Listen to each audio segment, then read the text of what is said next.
excited to be with you today because we're going to talk about clearing your crap. All right. I said it. Perhaps I should have given a child-friendly warning. But anyway, I want to tell you a story about a client I had one time. She was very stressed out. She was a goer, a doer, an achiever, constantly, proving herself, honestly.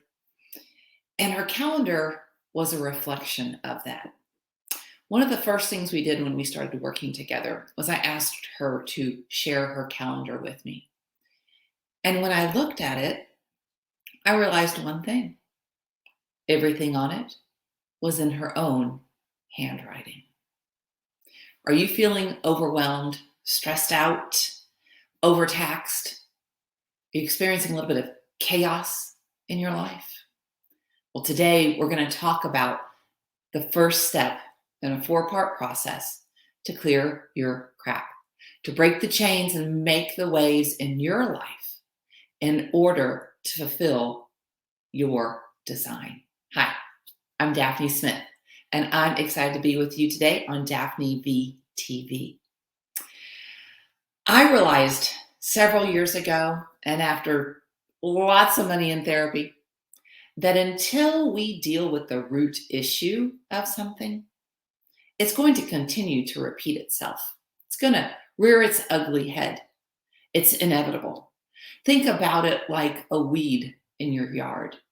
If you're cutting it off at the surface level, the roots, the tendrils are still down there, and they will pop up, and usually at an inopportune time. So when we extract the root, we can then change our patterns. There's a common phrase, we cannot heal or change that which we do not acknowledge.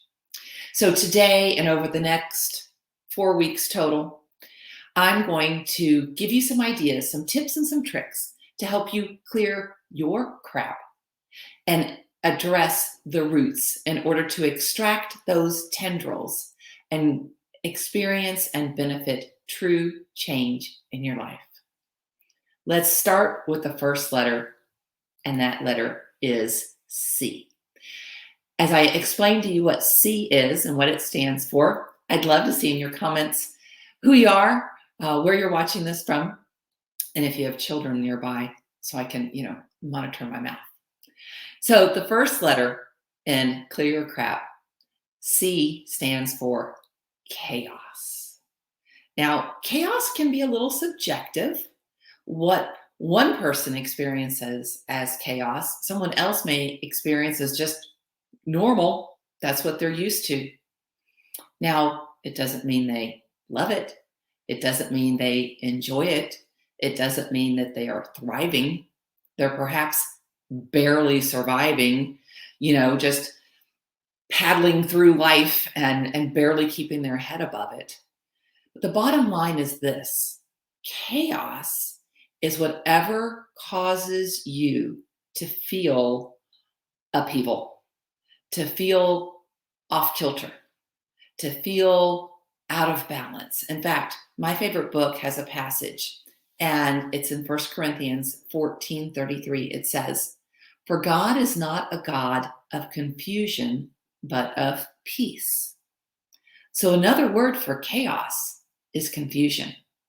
Or I looked up some synonyms. One is bedlam, and another is upheaval. So if you are constantly feeling that in your life, I'm going to challenge you to look at your calendar. Who put on there what's on there? Are you the one who said yes?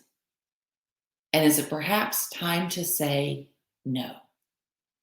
I'm intentionally presenting this information and challenging you this time of year because it is our human nature to become overwhelmed and to say yes to everything because we want everyone to be happy. And while that is a nice idea at its basic level, what about making yourself happy? By saying yes to everyone, what are you actually saying no to? So, as you consider your calendar and the things that are creating chaos in your life, I want you to determine what can be delegated. I am here to promise you, you do not have to do everything. You are not responsible for everything. And I get it. Some of you may be single parents. Some of you just may straight up be single. You still aren't responsible for being the only one to do things. I engaged my children early in life. My son, I think, gosh, how old was he? I don't know, maybe 10. He learned how to work a washer and dryer. Why? Because he could read and he was capable. I delegated laundry duties. I needed to have some things done around my new home. Could I have done them? Yes. Would it have taken me longer? Yes. Would I have maybe messed it up in the process? Yes. So I hired it out. What things on your calendar can be delegated?